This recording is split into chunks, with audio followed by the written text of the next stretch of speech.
Le bilan qu'on peut faire de ce festival 2012 Bernard Loiseau ici au Constance Bellemare-Plage, je crois que c'est un superbe bilan. Alors on pourrait dire comme d'habitude, mais comme tous les festivals sont différents à chaque fois, je crois que s'il n'y a pas un énorme travail avant, on ne peut pas avoir de réussite comme on voit là. Tout simplement parce qu'il y a maintenant une multitude d'événements, multitude de concours, d'autres choses qu'on a même débuté l'année dernière mais qu'on a encore amélioré et que moi personnellement j'ai fait. Et je crois que c'est un bilan très très positif où on voit toute l'importance que peut avoir ce festival pour le groupe Constance, parce que c'est vraiment quelque chose qui leur permet une motivation, une émulation dans leurs équipes. Et je crois que c'est ça l'important, c'est qu'est-ce qu'on peut amener à son personnel, aux gens qui travaillent toute l'année pour donner une qualité, une immense qualité aux clients qui sont là tout au long de l'année. Et c'est vraiment le festival qui permet d'ajouter le mot excellence. Évidemment, ça existait avant dans le groupe Constance, puisque avec leur académie, tout ce qu'ils avaient fait, tout ce qu'ils avaient mis en place, c'était des choses qui étaient bien présentes. Mais le personnel ne voyait pas forcément ce côté client. Or là, pendant toute la durée du festival, ils se retrouvent de nombreuses fois dans l'accueil comme les clients, c'est-à-dire qu'ils participent à des événements, ils sont à des soirées, ils sont à des repas, ils se mettent dans une dynamique autour de ça. Et je crois et on l'a vu, au fil des années, puisque bien souvent, tous ceux qui ont participé, en tout cas tous ceux qui ont gagné le festival Bernard Loiseau en cuisine, se sont retrouvés derrière à la tête de restaurants ou au moins sous-chef dans les restaurants. Et ça sera de toute façon la même chose pour les sommeliers, les barman et maintenant pour le concours des arts de la table. Le concours, ce qu'on peut en dire, quels sont tout ce qu'on peut en tirer.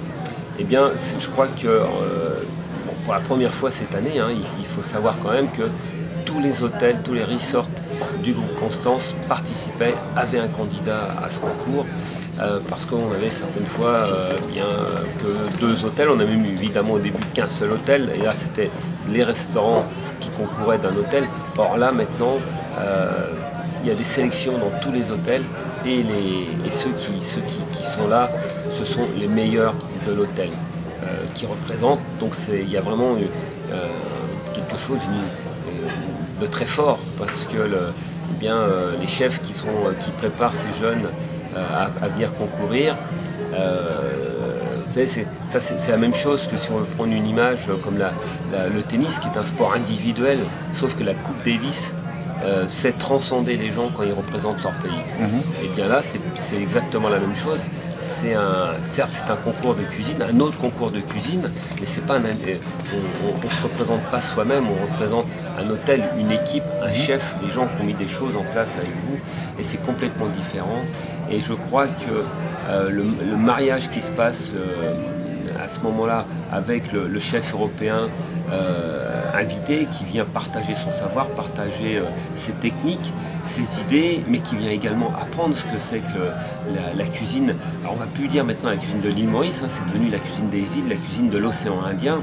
Pour preuve, c'est le jeune qui a gagné, c'est un Indien, et je crois qu'il y a vraiment des choses extraordinaires. Et puis cette année, c'est un chef danois qui était le binôme, le partenaire, le coach de cet Indien qui travaille aux Seychelles, et quelqu'un de très gentil, remarquable, qui est quelqu'un qui porte beaucoup de choses à la famille, et ils ont travaillé vraiment comme une famille tous les deux.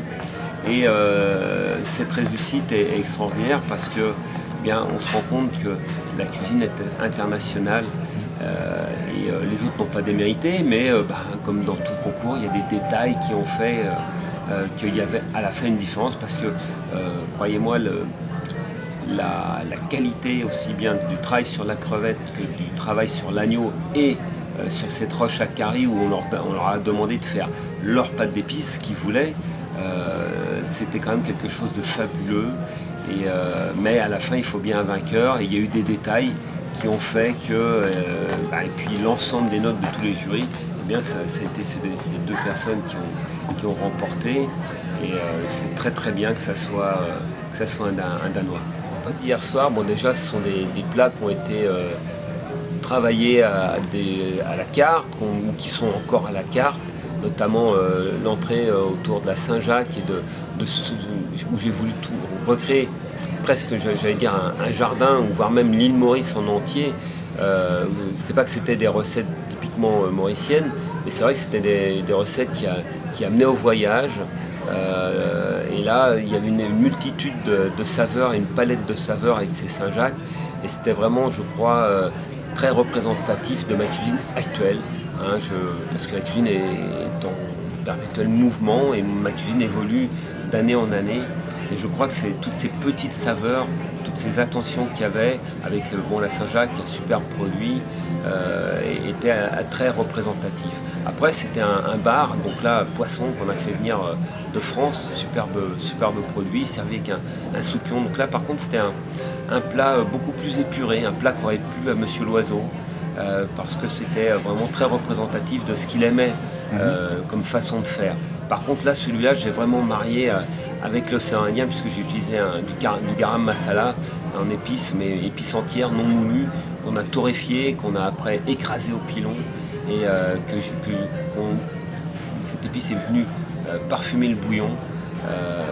Je trouve que c'était vraiment un plat qui était tout en finesse, tout en simplicité, mais en puissance de goût. Et ensuite, j'ai servi, là par contre, un plat qui était relativement, on peut dire, français. C'était un filet de veau servi avec un riz de veau, chose qui ne se fait pas souvent à l'île Maurice, mais je crois que ça a été unanimement apprécié. Servi avec un palais de légumes et une asperge crémeuse, parce que je crois qu'il faut remettre en avant les légumes qui ont été souvent oubliés au détriment du produit noble, au détriment de la sauce. Alors c'est vrai que c'était bien souvent parce que c'était pour mettre en avant la cuisine, ses techniques de cuisson et son savoir-faire. Mais il faut replacer le légume au centre de l'assiette, et c'est ce que j'ai fait grâce à cette recette-là. Et puis on a terminé sur un dessert emblématique de la cuisine de nos grands-mères en France, la tarte tatin. Sauf que là, elle a été revisitée par mon chef pâtissier, et elle est devenue tout en fraîcheur, tout également en saveur qui avait du peps. Donc ça a clôturé ce menu, et je crois que ça a été un très très beau succès. Et j'ai été fier de pouvoir le partager avec tous les convives d'hier soir.